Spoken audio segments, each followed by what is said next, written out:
आज की क्लास में हम लोग सबसे पहले चेर वंश के बारे में पढ़ेंगे।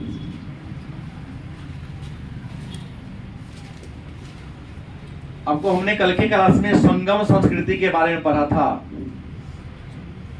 याद होगा। और हमने कहा था कि संगम विद्वानों की सभा थी, विद्वानों की गोष्ठी थी। तो संगम संस्कृति में जो राजनीतिक अवस्था थी, राजनीतिक खासियत या विशेषता थी, उसी राजनीतिक विशेषता के बारे में चर्चा करेंगे। और संगम संस्कृति की राजनीतिक विशेषता को जानने के लिए हमको चोल, चेर और पांड्य वंश के बारे में जानकारी लेना पड़ेगा।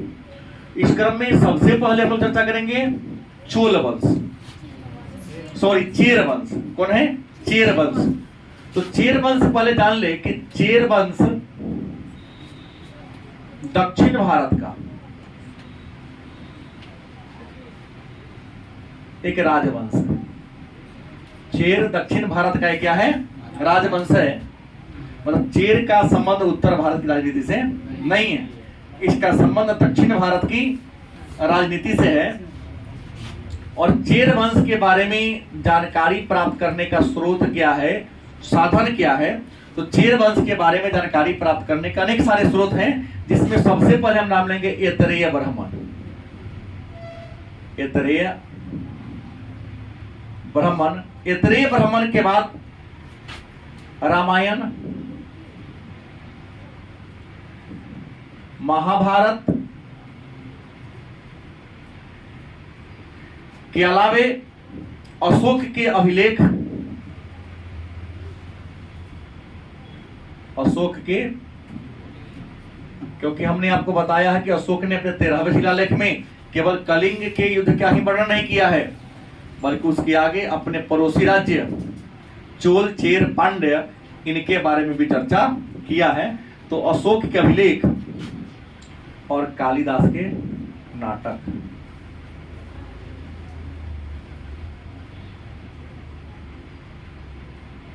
इतनी प्रमाण है जिनकी सहायता से हम चेर वंश के बारे में जानकारी प्राप्त करते हैं। लेकिन अशोक के अभिलेख में चेर वंश को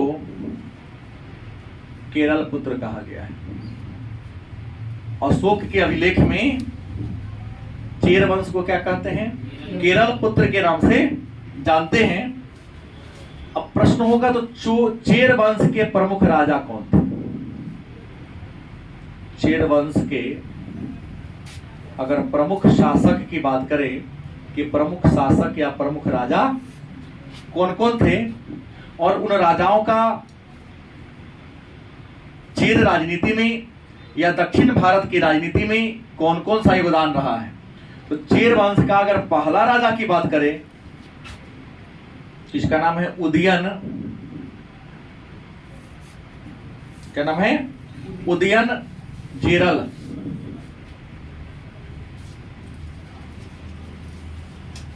चेर वंश का प्रथम राजा या चेर वंश के संस्थापक की बात कर लो, कौन थे? उदयन जेरल थे। और आपको बता दें इस चेर वंश के प्रथम राजा के बारे में चर्चा संगम कवि परनार ने किया है।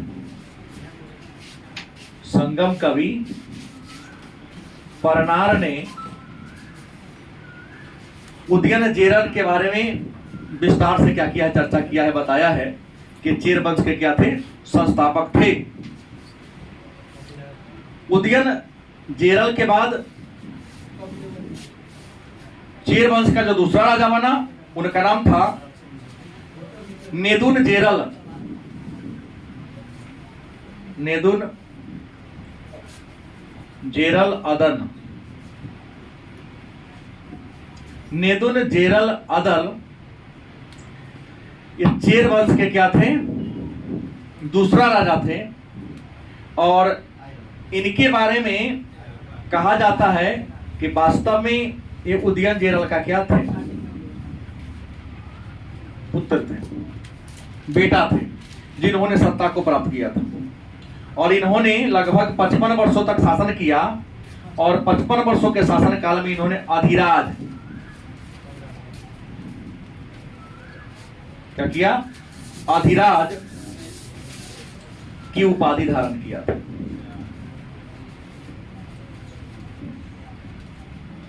उदयन जनरल अदन, जो उदयन जनरल का बेटा था, 55 वर्षों तक राज किया, अधिराज की उपाधि धारण किया। उदयन नेदुन जेरल अदन के मरने के बाद इस वंश का जो तीसरा राजा बने, उन तीसरा राजा का नाम है पन्या सैने कुटवन। पन्या सैने कुटवन इस वंश के तीसरा राजा बने।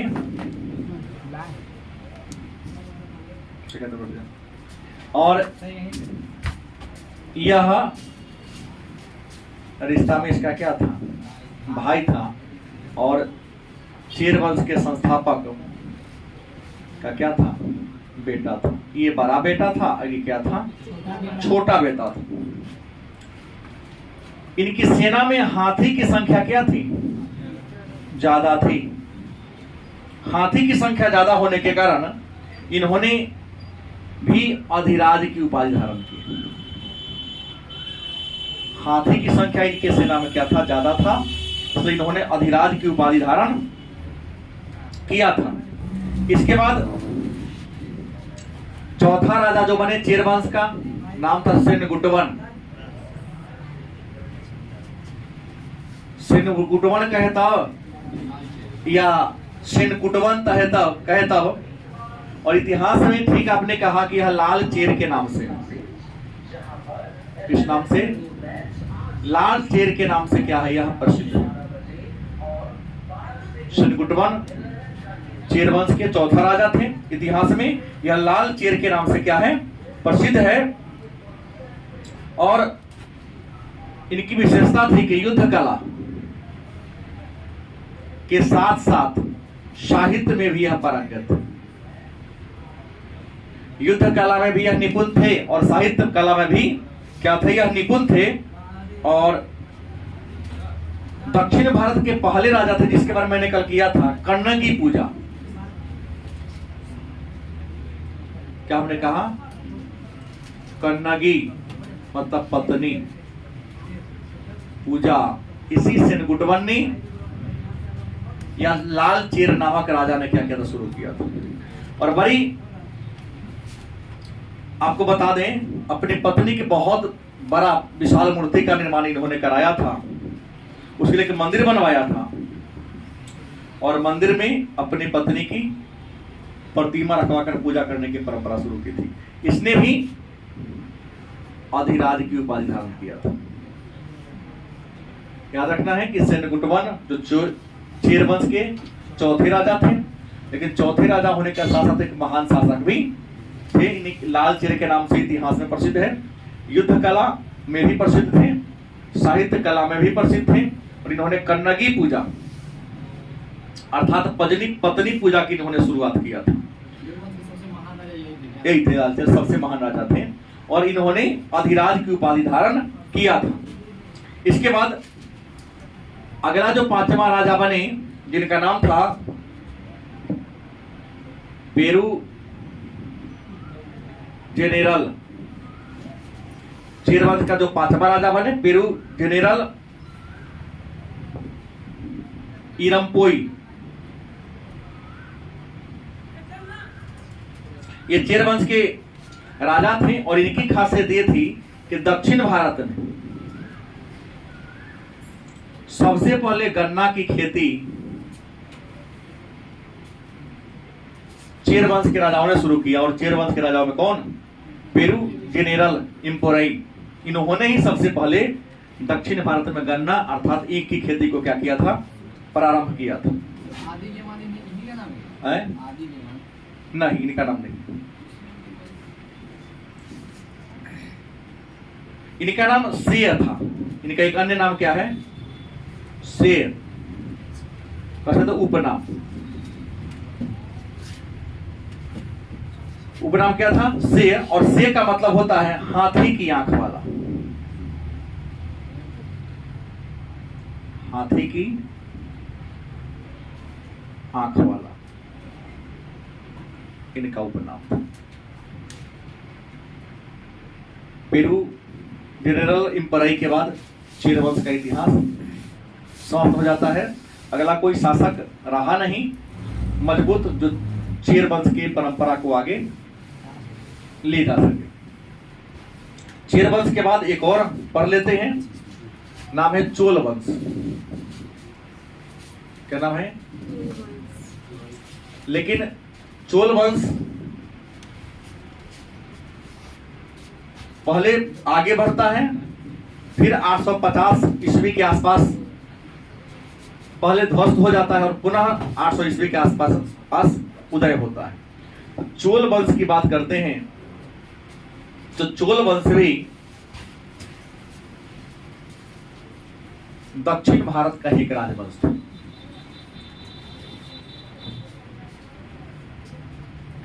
और इसके बारे में जानकारी के स्रोत की बात कर लें कि चोल वंश के बारे में हमको जानकारी कैसे मिलेगी, तो चोल वंश के बारे में जानकारी का सबसे बढ़िया स्रोत है अष्टाध्यायी। क्या नाम है? अष्टाध्यायी पाणिनि के द्वारा लिखा गया क्या है किताब है। इसके अलावा संगम साहित्य,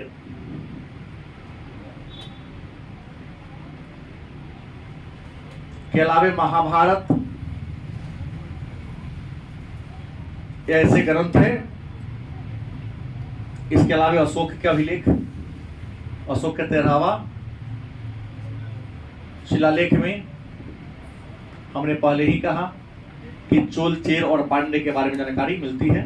तो चोल वंश दक्षिण भारत का एक राजवंश था। जानकारी के अनेक सारे स्रोत जिसमें अष्टाध्यायी, संगम साहित्य, महाभारत, अशोक के अभिलेख प्रमुख हैं।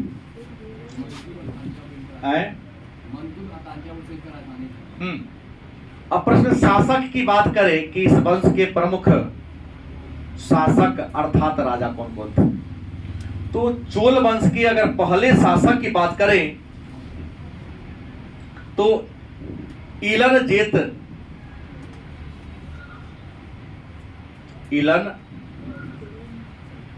चेन्नी,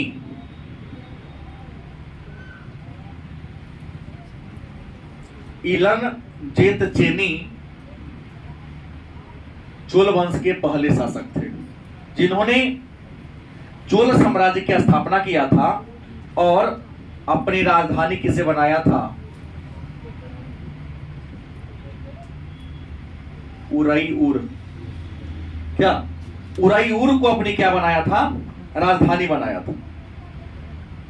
और आपको बता दें ये इलन जेत चेन्नी इतिहास में सुंदर रथ के लिए प्रसिद्ध था। सुंदर रथों के लिए क्या रहा है? ये प्रसिद्ध रहा है, क्योंकि इनको सुंदर रथ बनवाकर उन पर सवार करने का बड़ा शौक था। तो ये अपने शासन काल में सुंदर सुंदर रथ बनवाने का आदेश अपने रथियों को दिए थे और उसी पर सवार करते थे, चाहे युद्ध के मैदान में जाना हो या कहीं भ्रमण करने जाना हो। दूसरा जो राजा हुए नाम था करिकल। क्या नाम था? रियल में चोल वंश का महान शासक करिकल ही था। और करिकल इसे जले हुए पैर वाला भी कहा जाता है। क्या? जले हुए पैर वाला करिकल को कहा जाता है। यह चोल वंश के, आप कह सकते हैं कि प्रारंभिक चोल वंश के सबसे महान शासक थे। हमने कहा चोल वंश एक बार पतन हुआ, पुनः दोबारा उत्थान हुआ इसका। तो प्रारंभिक चोल में सबसे महान शासक थे कौन? करिकल, जिसका मतलब होता जले हुए पैर वाला। इन्होंने दक्षिण भारत के सभी राज्यों को जीत लिया था। दक्षिण के सभी राजाओं को जीतकर चोल वंश में मिलाने का क्या किया था? काम किया था। और इनके बारे में जानकारी संगम साहित्य से मिलती है और संगम साहित्य से पता चलता है कि इन्होंने एक नगर की स्थापना किया था जिसका नाम था कावेरी पत्तनम। कावेरी करिकल ने एक नगर की स्थापना किया था जिसका नाम क्या था? कावेरी पत्तनम। और कावेरी पत्तनम नगर की स्थापना किया था और इतिहास में अपने शक्तिशाली नौसेना के लिए फेमस है, क्योंकि इनकी नौसेना क्या थी, बहुत ज्यादा मजबूत था। और करिकल के मर जाने के बाद इनको 2 बेटा हुए। करिकल जब मर जाते हैं, बड़ा प्रतापी राजा होते हैं, जब ये मर जाते थे करिकल के कितने पुत्र हुए हैं, 2 बेटा हुए। राजा घोषित करके मरे नहीं, उत्तराधिकारी घोषित किए नहीं, परिणाम हुआ करिकल के दोनों बेटा आपस में गृह युद्ध कर लिया। और करिकल के बाद चोल साम्राज्य 2 भागों में बंट जाता है। किसके बाद? करिकल के बाद। और आप जानवे करते हैं कि साम्राज्य का बंटवारा, जैसे परिवार के बंटवारा परिवार के पतन का मूल कारण होता है, वैसे ही साम्राज्य का बंटवारा साम्राज्य के पतन का क्या होता है, मूल कारण बनता है। तो करिकल के बाद उनके दोनों बेटा आपस में लड़ाई झगड़ा में क्या हो गए, संलिप्त हो गए। और विवाद में ऐसे संलिप्त हुए कि चोल वंश 2 गुटों में बट गया। और दोनों ने अलग अलग क्या कर लिया, राजधानी बना लिया। और एक की राजधानी कहां बन गई, उरयूर ही रहा। तो दूसरे बेटा ने अपनी राजधानी कहां बना लिया,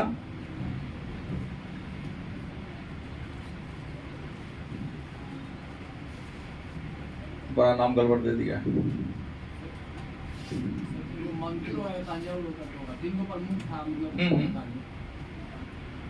पुहार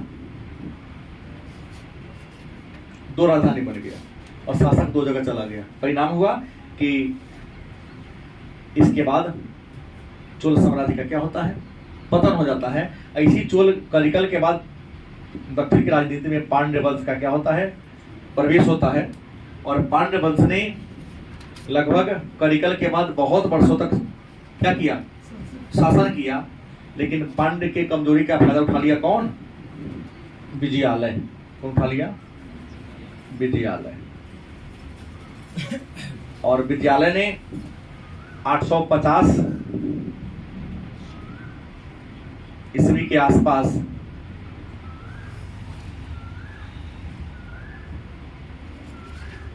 चोल वंश का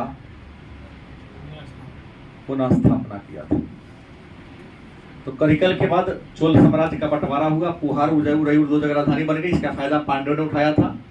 और उसके बाद चोल साम्राज्य का जब अंत हो जाता है तो विजयालय को द्वितीय चोल राज्य का संस्थापक या चोल वंश का पुनः स्थापक माना जाता है।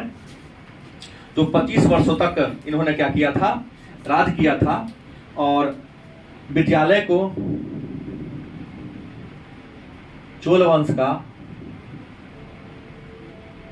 दूसरा संस्थापक माना जाता है। चोल वंश का दूसरा संस्थापक विजयालय को माना जाता है। विजयालय कौन थे, तो ये पल्लवों के संबंध थे। क्या थे, पल्लवों के संबंध थे। शासक की कमजोरी का फायदा उठाकर इन्होंने अपने राजवंश की क्या किया था, स्थापना किया था।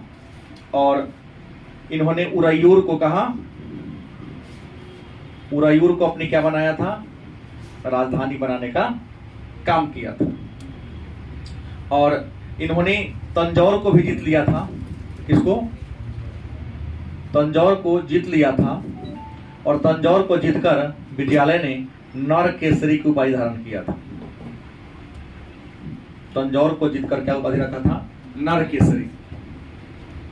केसरी बंदर प्रजाति का एक जीव है, लेकिन इंसान थे तो इसलिए अपने आप को क्या कह दिया, नर केसरी का।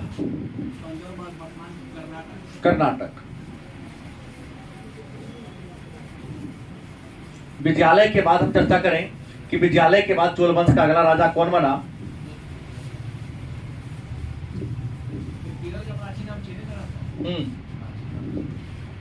विजयालय के बाद जो अगला राजा आदित्य प्रथम बना।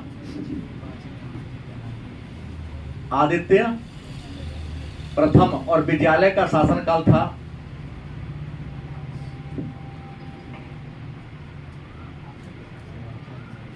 850 से 875। विद्यालय के बाद राजा बन गया आदित्य प्रथम। और आदित्य प्रथम का शासनकाल था 875 से 905 ईस्वी तक, 7 ईस्वी तक इनका क्या था, शासनकाल था। और यह विद्यालय के क्या थे, पुत्र थे। और आदित्य प्रथम को विद्यालय ने अपना उत्तराधिकारी भी क्या कर दिया था, घोषित कर दिया था। इसलिए कि पहले गृह युद्ध के कारण ही विजय चोल वंश का क्या हो गया था, पतन हो गया था। आपको बता दें, इसने भी पल्लवों को हराया था। पल्लव को क्या किया था, पराजित किया था। और पल्लव को पराजित करके अपने राज्य को मजबूती प्रदान करने का काम किया था। और कहा जाता है इसकी विस्तारवादी नीति को मानता था। इसके विस्तारवादी नीति के कारण इसकी क्या कर दी गई, हत्या कर दी गई। और हत्या करने के बाद इसका अगला बेटा राजा बना। हालांकि विस्तारवादी नीति की डाली किया और कई राजाओं को इन्होंने पराजित किया था, कठोरता पूर्वक दंड देता था। इस कठोरता पूर्वक दंड देने का इनको कोदंड भी कहा जाता है। इन्होंने कोदंड की उपाधि भी धारण किया, सबको दंडित करने वाला। आदित्य प्रथम के बाद इनका बेटा राजा बना। इनके बेटा का नाम है परांतक प्रथम।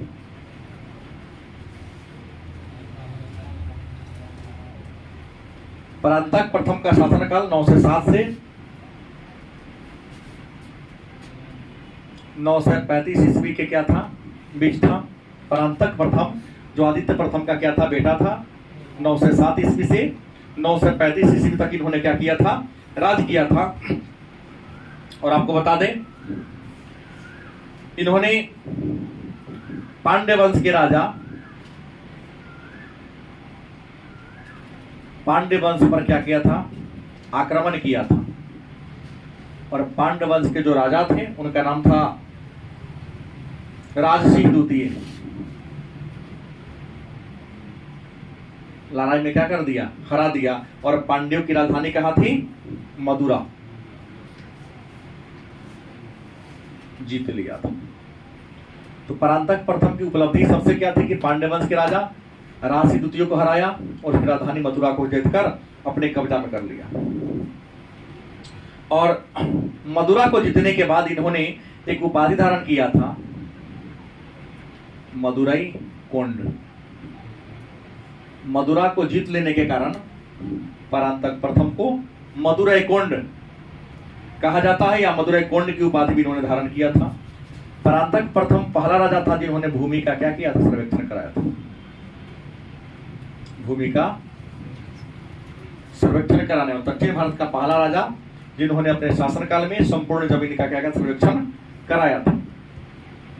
परांतक के मरने के बाद इसका बेटा राजा बना जिनका नाम था परांतक द्वितीय। और परांतक द्वितीय का शासनकाल था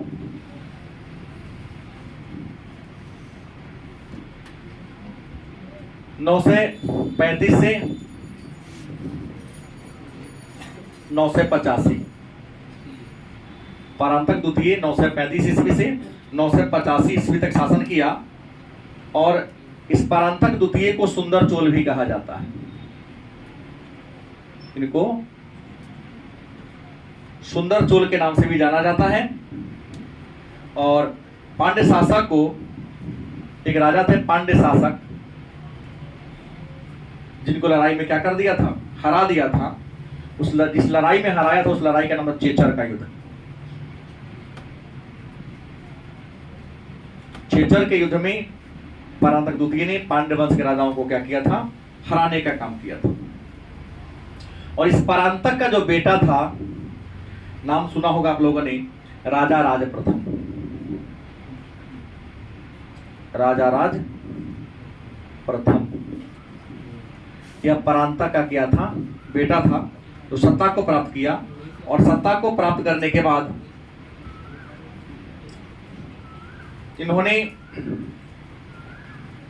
रक्त एवं लौह नीति को अपनाया था। साम्राज्य विस्तार के लिए रक्त और लौह नीति, उत्तर भारत में रक्त और लौह नीति को शुरुआत किया था बलबन ने, नहीं, दक्षिण भारत में रक्त एवं लौह नीति को अपनाने वाला चोल वंश के राजा कौन थे? राजा राज प्रथम थे। और आपको बता दें, रक्त और लौह नीति को अपनाते हुए इन्होंने अनेक सारे राज्यों को क्या कर लिया? जीत लिया और अपने साम्राज्य में क्या कर लिया था? मिला लिया था। और इसके अलावा इन्होंने श्रीलंका पर भी अटैक किया था। श्रीलंका को पहले सिलोन या सिंघल द्वीप के नाम से जाना जाता था। और श्रीलंका को जीतकर वहां के राजा थे महेंद्र पंचम। कौन था नाम? महेंद्र पंचम राजा थे। उनकी राजधानी थी अनुराधापुर। अनुराधापुर उनकी राजधानी थी। उसको क्या कर लिया था? जीत लिया था। और अनुराधापुर को जीतकर इनका नाम बदल दिया था और इनका नाम रखा था मामुंडी चोल मंडलम। क्या रखा था? मामुंडी चोल मंडलम। मतलब राजा प्रथम जो परांतक द्वितीय का बेटा था, रक्त और लौह नीति को अपनाया, श्रीलंका के राजा महेंद्र पंचम को पराजित करके अनुराधापुर को जीत लिया और अनुराधापुर का नाम मामुंडी चोल मंडलम रखा। और श्रीलंका को जीतने के बाद इन्होंने एक उपाधि धारण किया था। उपाधि का नाम था जगन्नाथ। क्या किया था? जगन्नाथ की इन्होंने उपाधि धारण किया था। इसके अलावा राजा प्रथम भगवान शिव की पूजा करता था, इसलिए शैव था। राजा प्रथम भगवान शिव की उपासना करता था, इसलिए शिव क्या कह सकते हैं? शैव कह सकते हैं। शैव के उपासक होने के कारण इन्होंने एक उपाधि धारण किया था। उसका नाम था शिवपाद शेखर। शिवपाद शेखर मतलब शिव के पैर में जिसका सिर हमेशा रहता हो। शिव भगवान शिव, पाद माने पैर, शेखर माने सिर, जिसके सिर पर भगवान शिव का हमेशा क्या रहता हो? पैर रहता हो। ऐसा उपाधि धारण किया कौन? राजा प्रथम ने इस प्रकार की उपाधि धारण किया था। आपको बता दें, श्रीलंका के एक राजा थे। श्रीलंका के एक राजा थे जिनका नाम था विजयोतुंग वर्मन। विजयोतुंग वर्मन। और आप जानते ही हैं कि श्रीलंका के अधिकांश लोग, लगभग 85% लोग बौद्ध धर्म को क्या करते हैं? मानते हैं। तो श्रीलंका के राजा ने, विजयोतुंग ने नागपट्टनम में, कहा? नागपट्टनम में बौद्ध विहार बनवाने की अनुमति मांगी थी। राजा प्रथम में उनको बौद्ध विहार बनाने और मरम्मत कराने की अनुमति दिया था। उस बौद्ध विहार का नाम था चूड़ामणि।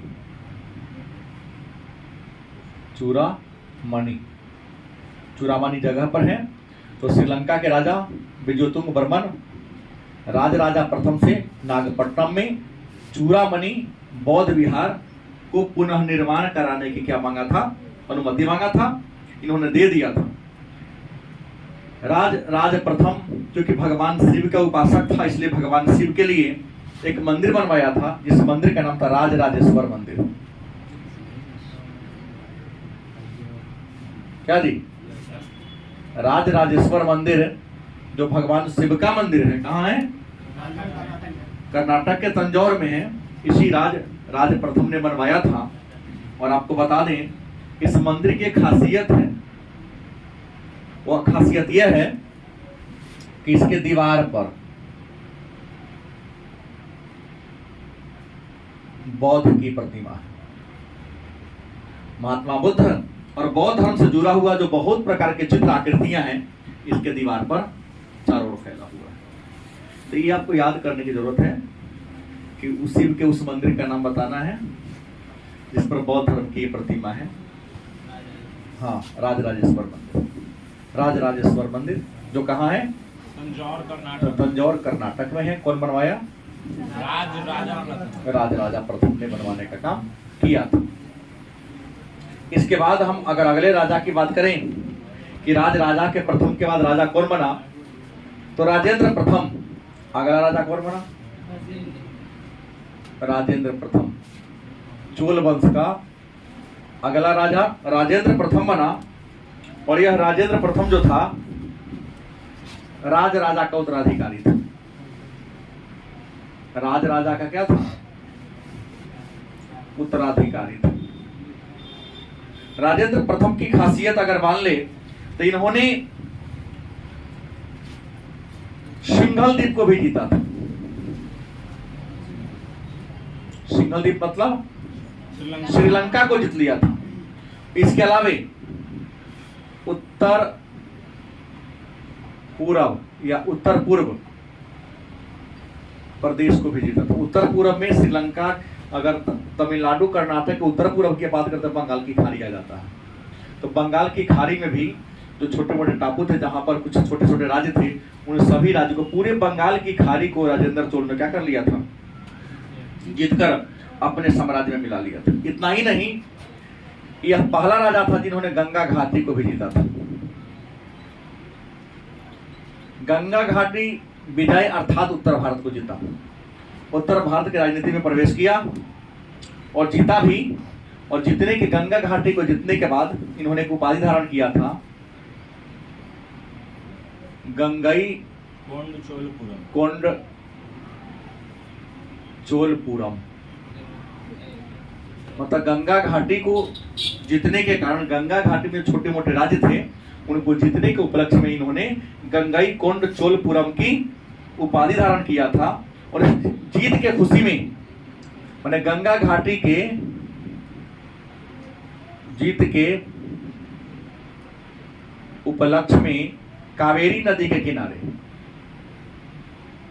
कावेरी के किनारे, कावेरी क्या है? नदी है। कावेरी नदी के किनारे एक राजधानी का निर्माण कराया था जिसका नाम था गंगई कोंड चोलपुरम। क्या कराया था? राजधानी बनाया था। क्या था? गंगई कोंड चोलपुरम उपाधि भी था और इसी नाम से अपना राजधानी भी बना लिया। कहाँ? तो कावेरी नदी के किनारे। और आपको बता दें, इन्होंने सिंचाई के लिए एक तालाब बनवाया था। सिंचाई के लिए क्या बनाया था? एक तालाब बनवाया था। उस तालाब का नाम इन्होंने क्या रखा? चोल गंगम। क्या रखा था? चोल गंगम। चोल गंगम मतलब चोलों की गंगा। और सिंचाई के लिए तालाब खुदवाया था। इसके बाद यह महान विद्या के प्रेमी था। मतलब ये जो राजेंद्र चोल थे, बहुत बड़े अपने साहित्यकार भी थे। विद्या के महान प्रेमी होने के कारण विद्वानों ने इसे एक और नाम दे दिया, पंडित चोल। विद्या के महान उपासक होने के कारण, साहित्य के बहुत बड़े उपासक होने के कारण इनको पंडित चोल के नाम से भी जाना जाता है। राजेंद्र चोल के बाद जो राजा बने उनका नाम है राजाधिराज प्रथम।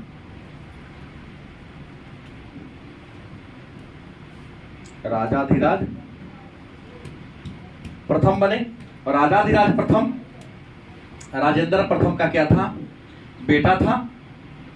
और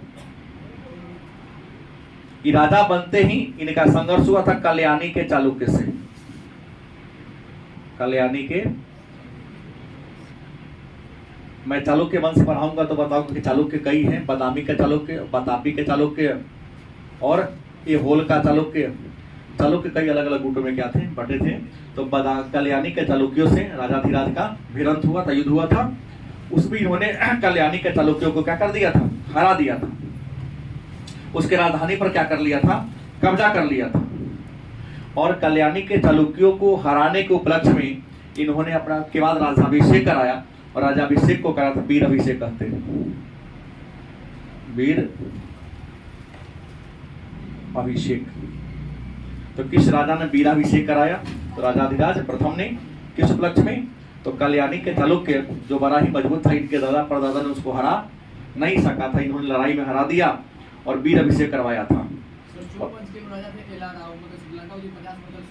हाँ, और वीर अभिषेक की उपाधि धारण किया, वीराभिषेक करवाया और एक उपाधि धारण किया वीर राजेंद्र। वीर राजेंद्र की भी क्या किया था, उपाधि धारण किया था, क्योंकि इनके पिता का नाम क्या था, राजेंद्र प्रथम। तो अपने पिता के नाम पर पूरा तो नहीं रखा, राजेंद्र से पहले क्या जोड़ लिया, वीर राजेंद्र की उपाधि क्या किया था, धारण किया था। और अपने पिता के सम्मान को आगे बढ़ाने का भी इन्होंने क्या किया था, काम किया था। लेकिन कहा जाता है कि बहुत ज्यादा वीर थे, तो इनकी मृत्यु युद्ध के मैदान में हुई थी। युद्ध के मैदान में ही इनकी क्या हो गई थी, मृत्यु हो गई थी। जब युद्ध के मैदान में इसकी मृत्यु हो गई, लड़ाई करते करते हो गई थी, तो इनका छोटा भाई नाम था राजेंद्र द्वितीय। राजेंद्र द्वितीय जो राजेंद्र प्रथम का क्या था, बेटा था, क्या था, और राजाधिराज का क्या था, छोटा भाई। तब युद्ध के मैदान में ही लड़ते लड़ते मर गए थे और अपने भाई के साथ राजेंद्र सेकंड था। तो इनका राज्याभिषेक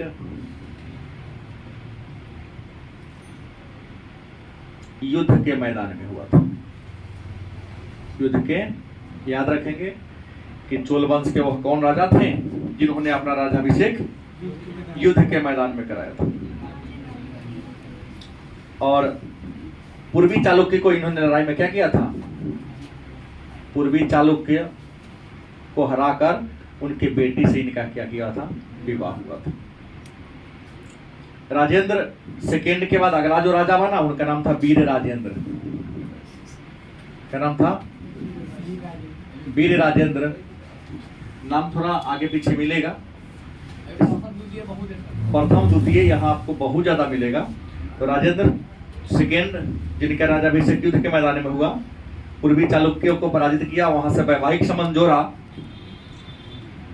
उसके बाद तब ये मर गए, तो अगला राजा कौन बना, वीर राजेंद्र राजा बना। और इन्होंने पश्चिमी चालुक्य को, ये पूर्वी को हरा दिया, तो पश्चिमी चालुक्य को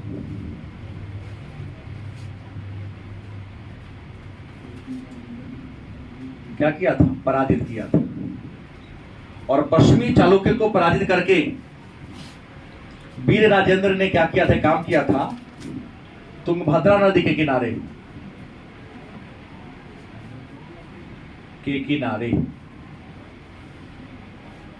वीर राजेंद्र पश्चिमी चालुक्य को पराजित किया और तुंगभद्रा नदी के किनारे विजय स्तंभ की स्थापना कराया था। क्या कराया था, तुंगभद्रा नदी के किनारे विजय स्तंभ की स्थापना किसने कराया था, वीर राजेंद्र करवाया था। किस उपलक्ष्य में, हाँ। इसके बाद अगला राजा बना अधिराजेंद्र।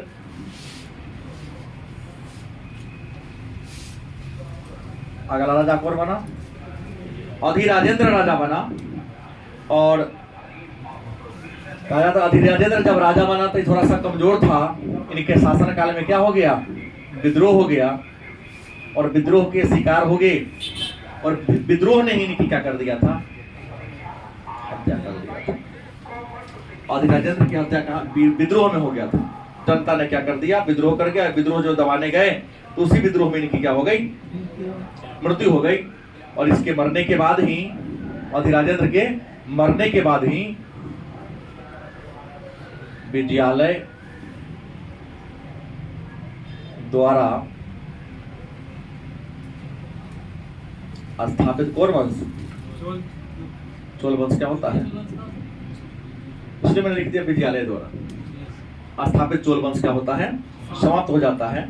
और आपको बता दें इसके बाद और भी छोटे छोटे राजा बने, लेकिन इतिहास में उसकी कोई उपलब्धि नहीं है। कहा जाता है कि 1150 ईस्वी में, कब, 1150 ईस्वी में विजयालय के द्वारा स्थापित किया गया चोल वंश खत्म हुआ। लेकिन लंबा चला, हमने कहा 850 से 1150 कई साल, 300 वर्षों तक विजयालय के द्वारा स्थापित किया गया दूसरा चोल साम्राज्य सत्ता में रहा और दक्षिण भारत की राजनीति में अपना महत्वपूर्ण भूमिका क्या किया था, निभाया था।